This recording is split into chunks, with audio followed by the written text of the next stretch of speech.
जय श्री शिक्षाष्टकम की जय।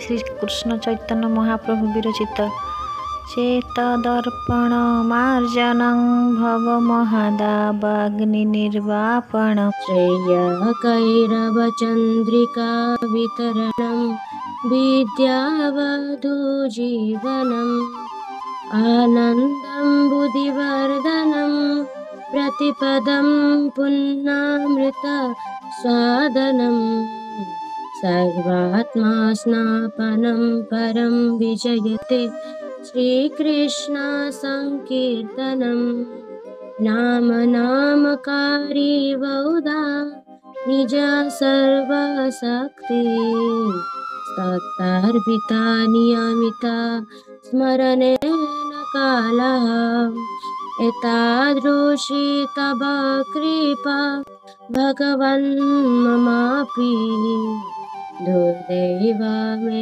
दृशमः जनिनानुरागः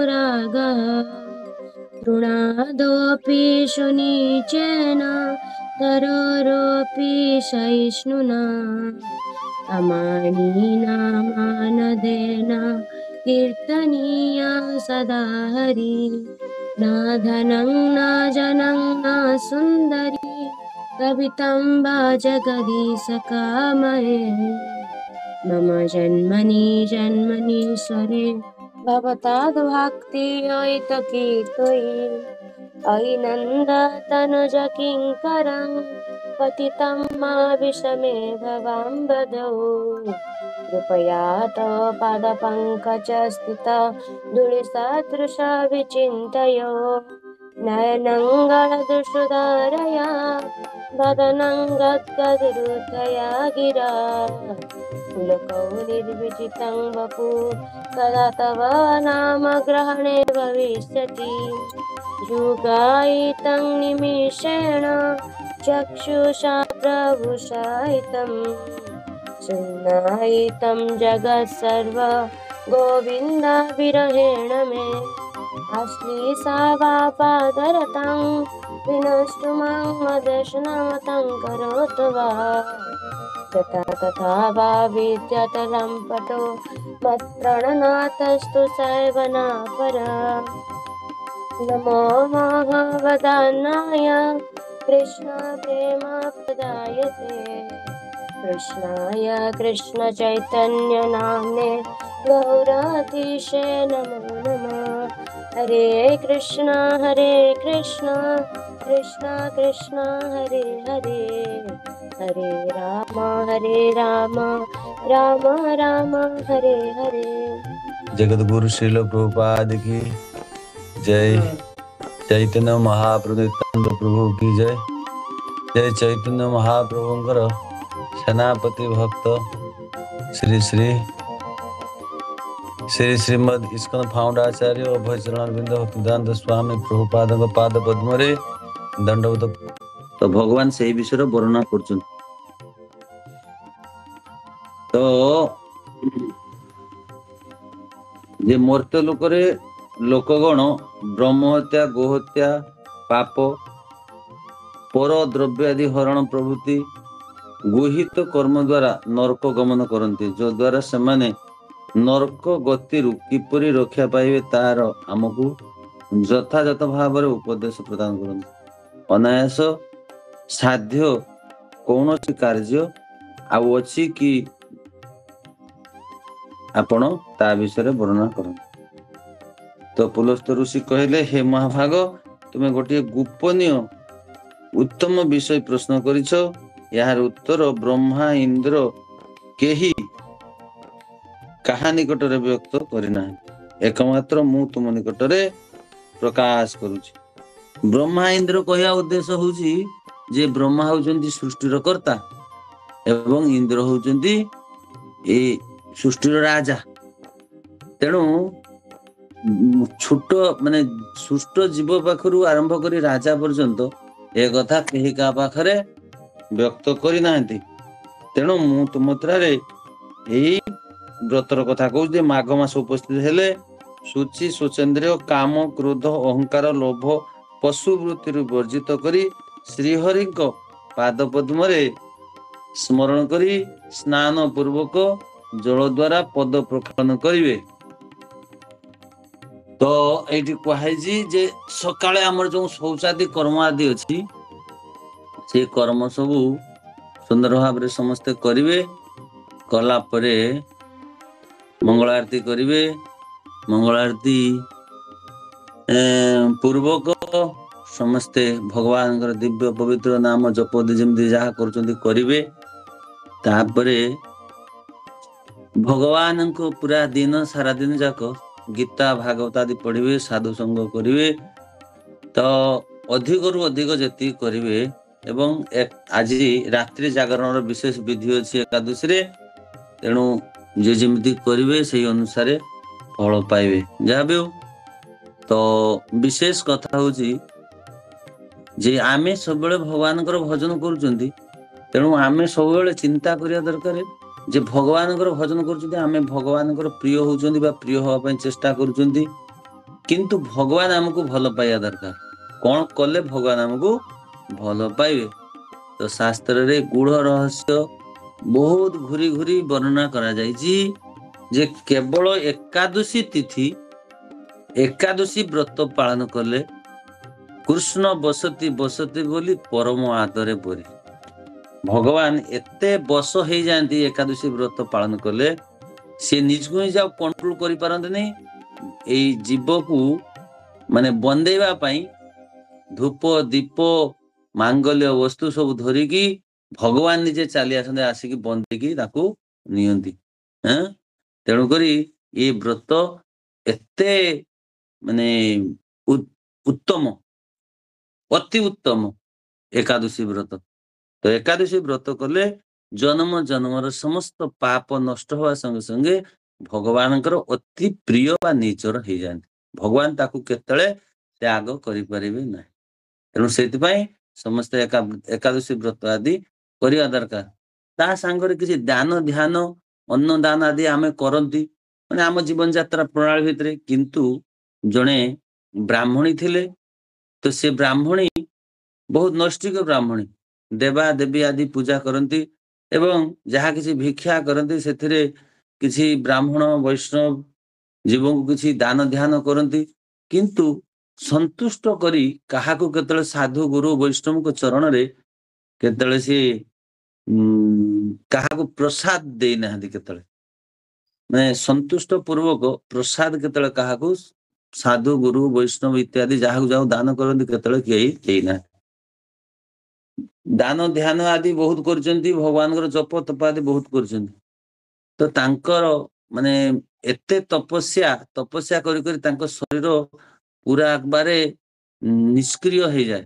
ଏମିତି ପରିସ୍ଥିତି ଯେତେବେଳେ ହେଇଛି, ଭଗବାନ କୃଷ୍ଣ ନିଜେ ଆଉ ଧୈର୍ଯ୍ୟ ଧରି ପାରିଲେନି। କପିଳ ମୁନି ଅବତାର ହେଇକି ଗୋଟେ ତମ୍ବା ପାତ୍ର କମଣ୍ଡଳ ଧରିକି ଭଗବାନ ଆସିଲେ ତାଙ୍କ ଦ୍ୱାରକୁ। କାହା ଦ୍ୱାର? ବ୍ରାହ୍ମଣୀ ଦ୍ୱାର। ତ ବ୍ରାହ୍ମଣୀଙ୍କ ପାଖରେ ଆସିକି ତାଙ୍କୁ ଭିକ୍ଷା ମାଗିଲେ। ଭିକ୍ଷା ଦେଇ ସେଇଠୁ ବ୍ରାହ୍ମଣୀ ଜଣକ ତାଙ୍କୁ ପଚାରିଲେ, ହେ ମହାଭାଗ, ଆପଣ କୋଉଠୁ ଆସିଛନ୍ତି, କଣ କରିଛନ୍ତି, ଆପଣ କୋଉଠିକି ଯିବେ? ଇଏ ଉତ୍ତର କିଛି ନ ଦେଇକି କେବଳ ଭିକ୍ଷା ମାଗିଲେ। ତେଣୁ ସିଏ ରାଗିଗଲେ। କିଏ? ଏଇ ଯୋଉ ବ୍ରାହ୍ମଣୀ ଜଣକ। ଯେମିତି ରାଗିଗଲେ, ରାଗିକି କଣ କଲେ ନା ଗୋଟିଏ ମାଟି ପିଣ୍ଡୁଳାଟେ ଉଠି ଆଣିକି, ଲୋକ ଫୋପାଡ଼ି ଦେଲା ଭଳିଆ ଗୋଟେ ମାଟି ଉଠେଇକି ଯେମିତି ଫୋପାଡ଼ି ଦିଅନ୍ତି, ତେଣୁ ଗୋଟେ ମାଟି ପିଣ୍ଡୁଳ ଉଠି ଆଣିକି ତାଙ୍କ କମଣ୍ଡଳକୁ ପକେଇଦେଲେ। ଭଗବାନ କପିଳ ଦେବ ସ୍ୱୟଂ ତାକୁ ଧରିକି ପଳେଇ ଆସିଲେ। ତ ଯେହେତୁ ତାକୁ ଦାନରେ ଭଗବାନଙ୍କୁ ସେ ମାଟି ପିଣ୍ଡୁଳାଟେ ଦେଲା, ସେଇଥିପାଇଁ ସେ କଣ କଲେ ନା ଯେତେବେଳେ ତାଙ୍କର ସମୟ ଆସିଲା, କାଳ ଆସିଲା, କାଳ ନେଇ ତାଙ୍କୁ ଯେତେବେଳେ ପହଞ୍ଚେଇଲା ଭଗବତ ଧାମରେ ସ୍ୱର୍ଗରେ, ସେତେବେଳେ ସେ ଯାଇ ଦେଖିଲା ବେଳକୁ ମାଟି ପିଣ୍ଡୁଳା ଯେ ଦେଇଥିଲେ ସୁନ୍ଦର ଗୋଟେ ମାଟିର ଘର ତିଆରି ହେଇଛି ସ୍ୱର୍ଗରେ। ତାଙ୍କର ରହିବାର ଭଲ ବ୍ୟବସ୍ଥା ହେଇଛି, କିନ୍ତୁ ସେଠି କୌଣସି ଖାଇବା ପିଇବାର କୌଣସି ବ୍ୟବସ୍ଥା ନାହିଁ। ସେଇ ଘର ଶୂନ୍ୟ ଦେଖିକି ଇଏ ବହୁତ ଦୁଃଖିତ ହେଲେ। ଦୁଃଖିତ ହେଇକି କଣ କଲେ ନା ଭଗବାନଙ୍କୁ ପ୍ରଶ୍ନ କଲେ, ପଚାରିଲେ, କାହିଁକି ମୁଁ ତ ଏତେ ତପସ୍ୟା କରିଛି, ଏତେ ଦାନ ଧ୍ୟାନ କରିଛି, ଏତେ ସବୁ କରିଛି, କିନ୍ତୁ मोर गृह कहीं शून्य हो रहा मो ये लोकरे मु कहीं सुख पाई पारबार व्यवस्था कहीं ना से भल पाइबार व्यवस्था कहीं ना ये गोटे बड़ कथा हूँ जे आम समाज रे सब चाहू मत तो कहीं न पचार बर मुझे बहुत खुशी रही कि प्रकृत में कहीं खुशी रही पारे जड़े परिवार अच्छी सब खाଇବା पीवा रहा सब व्यवस्था कहीं कथबार्ता कर तो किसी नवा दबा ना तो किसी भल पाइबार गोटे आदान प्रदान किसी क्या सहित ना से लोक घरे घरे केतले रही से घर छाड़ी पलैब कई जब कथबार्ता न कर जिते सुंदर खाଇବା पीवा जिते व्यवस्था कले कहीं रही तेणु सी से भाया व्यवस्था तो जहाँ भी तो भगवान को जो जाई प्रश्न कले कौन करमी से भगवान पाखे भगवान कहले तमें या कर्म कर तथा मते दान कर या माटी से तुमको ये माटीर घर मिली तेणु भगवान जहाँ कहते भगवद गीता रे पूरा अप्रिय सत कथा जे जे जथा मांग प्रपद्यन्ते तथा मांग सृजाम्यहम् जे जिमिति आकार जप करियो जे जिमिति आकार भगवान को भजन करियो जे भगवान को जिमिति हृदय सहित खुलिकी दान करियो मु ताकू से भाया हृदय खुलिकी दान करी जे रही रही टंका गोटे पकाउथो 2 टंका गोटे पकाउथो तो भगवान से भाया टंका गोटे पकेबे तेणुक हृदय खुलिकी पकेट जहाँ अच्छी हृदय पाखर जो पकेट से जहाँ अच्छी जो देदे भगवान को भगवान को मंदिर रे भगवान को सेवा रे वैष्णव को सेवा रे भागवत कथार जदि जी व्यवस्था कर खूब खुशी है कि हृदय सहित देदेवे कहीं प्रकृत धन आमर नुहे लक्ष्मी जो जगन्नाथ सेवा लगेदवा धनटा पवित्र हो